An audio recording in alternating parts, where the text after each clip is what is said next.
Football खेलिबा पाई भुवनेश्वर तैयारी हेब 20 football पड़िया तेबे कलिंग विहार एक पड़िया को आज गृह नगर उन्नयन मंत्री कृष्णचंद्र महापात्र उद्घाटन करिसेंति। मासे भितर 20टी खेल पड़िया उद्घाटन हेब।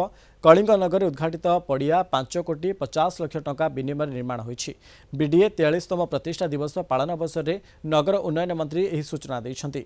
खेल पड़िया उद्घाटन पर वृक्षरोपण करथिले। पार्क इनागुरेशन है एवं खेल पड़ियार इनागुरेशन है एवं गछ लगेलु। निश्चित भाव में बीडीए तार काया वृद्धि करने को जाउछि। आगामी दिन रे न्यू सिटी बनवा को जाउछि। 800 एकर जमी रे नुआ भुवनेश्वर बनिबो एवं बहु पार्क बनिबो।